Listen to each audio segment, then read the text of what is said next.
Hey guys, this is a casual fan and welcome to the driver ratings for the Japanese Grand Prix. Now Max Verstappen, well, he helped Red Bull win the Constructors' Championship and in process he also won the Japanese Grand Prix. Now this video is not about what happened in the race, it's entirely about the drivers, about how the 20 of them performed during the Japanese Grand Prix race weekend.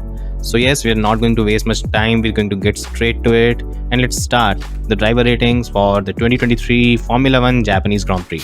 Let's start with Red Bull and first of all we have Max Verstappen. Now talking about Max, well, it was a flawless weekend and I think after not securing even a podium position in Singapore and losing out on what would have been a Michael Schumacher record of securing a podium at every race, Max Verstappen, he was on a mission, to be honest. He wanted to make a statement. Let's be fair, he did make a statement. More than half a second quicker in qualifying than everyone else. More than, I think, almost 20 seconds was the gap. 19.3 seconds was the margin with which he won the race. It could have been much more if he had actually pushed in the last stint. He was cruising throughout. So overall, a flawless weekend. I mean, he wasn't even challenged. While we all saw what happened to his teammate. So in terms of rating, he gets a rating of 10 out of 10 for the Japanese Grand Prix. Now next up we have Sergio Perez and well, overall a disastrous race weekend for Sergio. The qualifying was not good enough, especially when your teammate is securing pole position by more than half a second and you're qualifying in P5. It shows that there's something wrong. Then if we talk about the race, it ended in the first corner only when he had a collision with Lewis Hamilton. From that point onwards, it was only chaos, not much to speak about. And in terms of rating, he gets a rating of 4 out of 10 for the kind of weekend that he was able to put together. Now moving on to Ferrari, first of all, let's take a look at Charles Leclerc. Now talking about Charles, it was an impressive qualifying session. He was quicker than his teammate. He maintained the end advantage throughout the race weekend. He was quicker in qualifying. He was slightly quicker in the race as well. And overall, he needed that weekend. It wasn't the best race weekend for him in Singapore. And many had started doubting if Carlos Sainz was going to take over. Well, not so soon, I guess. And in terms of rating, he gets a rating of 8.5 out of 10 in Japan. A pretty impressive and a much needed result for Charles after the kind of disaster that he had in Singapore. Now talking about Carlos Sainz, well, overall the weekend was very impressive for him as well. He did a good job in qualifying, was slightly slower than Charles Leclerc. Even in the race, he wasn't missing much. Very marginal loss in performance compared to Charles. Overall, a decent weekend. He would be disappointed he lost out to Charles and obviously unlucky to lose out another position to Lewis. Overall, a decent weekend, a good one, and he gets a rating of 8 out of 10 for the Japanese Grand Prix. Next up, we have Lewis Hamilton and another strong performance from Lewis. In qualifying, he finally out-qualified George. He hadn't been able to get that done since the summer break. In the race as well, arguably I did feel that maybe George had more pace under him, but he was never able to exploit it. It was a weekend where Lewis kind of put George in his place because all the overtaking moves, they didn't work out, and then the strategy, even that didn't work out, and then whatever happened in the end of the race, which was a bit silly. So yes, a weekend where he kind of demonstrated his authority in Mercedes and a decent result as well, a P5 finish, and in terms of rating, he gets a rating of 8 out of 10 for the Japanese Grand Prix. Now next up we have George Russell, and talking about the weekend that George had, he was good in qualifying. He maybe had a bit more pace as compared to Lewis in the race, but wasn't able to utilize it at all. In terms of strategy and how he conducts himself when he tries to gain an advantage over Lewis, I think he needs to work on it because it became clear that he was being a bit desperate, and also it became clear that maybe he needs to assert himself more in the team because right now it is Lewis Hamilton as the leader with George maybe a step behind. So yes, in terms of rating, he gets a rating of 7.5 out of 10 in Japan. Probably would have been a bit more if he would have conducted himself better overall. Next up we have Alpine, and first of all let's talk about Esteban Ocon. Now talking about Esteban Ocon, marginally slower than Gasly in qualifying. Probably it's hard to see whether it was Gasly or Ocon which was quicker because Ocon was on a compromise strategy, a one-stopper, not a conventional one-stopper because he ran 2 hard tires. Again, decent recovery because he was last after his pit stop. Maybe he was 15th or 16th, something like that. Again, decent points. He needed those because he's not had a good run lately. So yes, in terms of rating, he gets a rating of 7.5 out of 10 for the weekend in Japan. Next up, we have Pierre Gasly, and talking about the kind of weekend that Gasly had. In terms of qualifying, he was marginally quicker than Ocon. In terms of race, he made strong progress, ended up in points. In the end, I don't know. I think it ultimately comes down to Alpine's mismanagement, the way they handled the entire thing. Overall, P9, P10 doesn't make much of a difference. A solid weekend from Gasly, and he gets a rating of 7.5 out of 10 for Japan.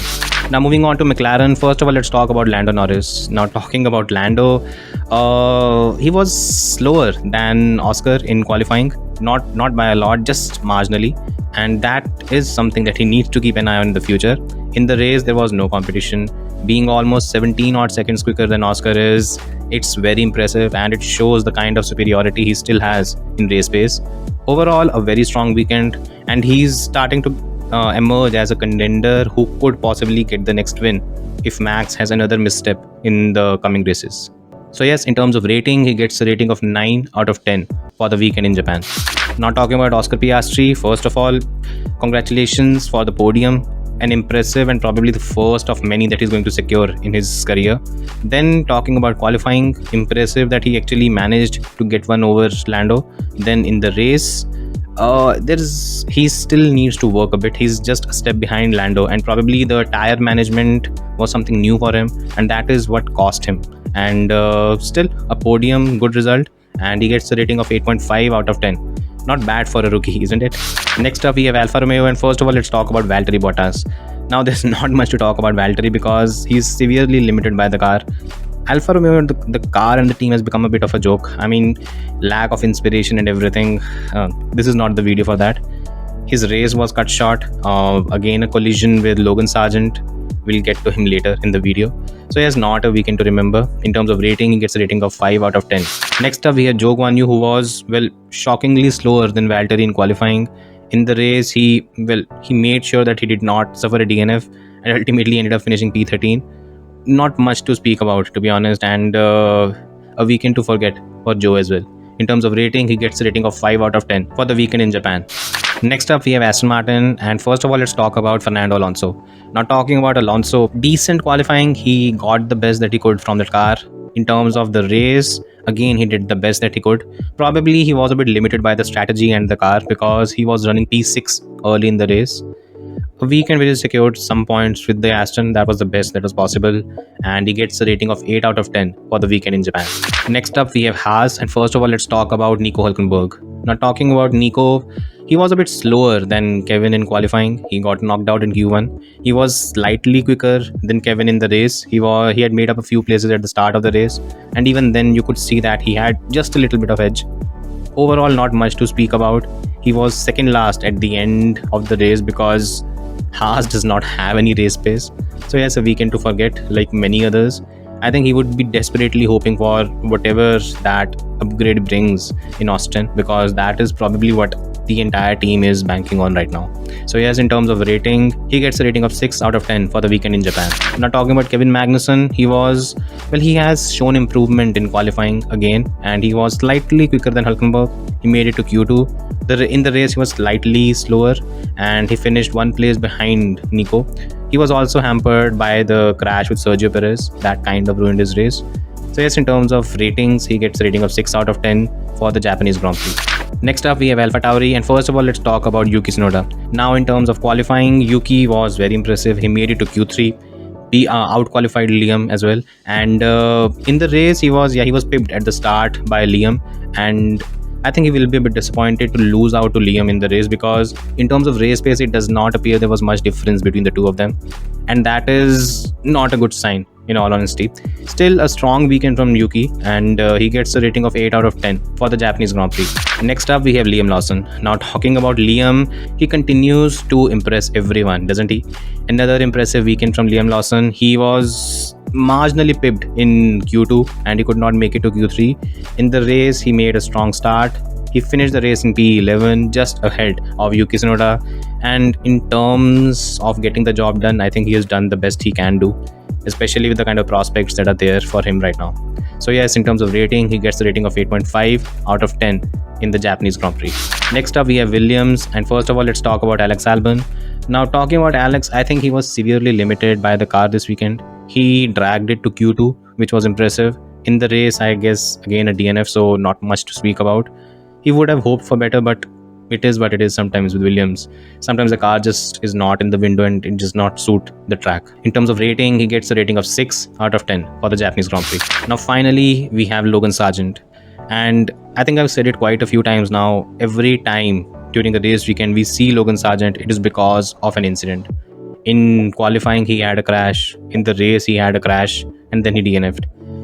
The I think what Logan needs right now is someone to sit him down, tell him to calm down, because he has potential. He is a very impressive talent. But the thing is, at the end of the day, if he's not able to show it on track, he will probably lose his seat. And right now, it looks like he's on the verge of losing his seat at Williams. In terms of rating, he gets a rating of 3 out of 10 for the Japanese Grand Prix. So now these are the ratings for the Japanese Grand Prix. As you can see, Max Verstappen, arguably the driver of the weekend. Lando Norris had an impressive one, so did Oscar Piastri, so did Charles Leclerc and Lewis. So yes, these drivers had a good one. Now compared to that, Sergio Perez had a bad one, Lance Stroll once again disappointed, and even Logan Sargent. Now before we end the video, let's take a look at the cumulative driver ratings after the Japanese Grand Prix.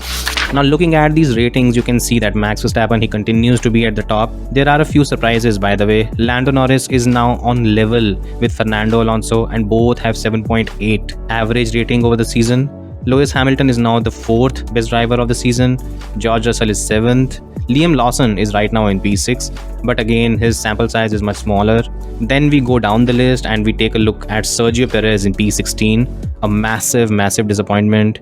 Lance Stroll in 20th, another disappointment. So these were the driver ratings for the Japanese Grand Prix. I hope you guys liked the video. Please like, share and subscribe. Thanks for watching and see you next time.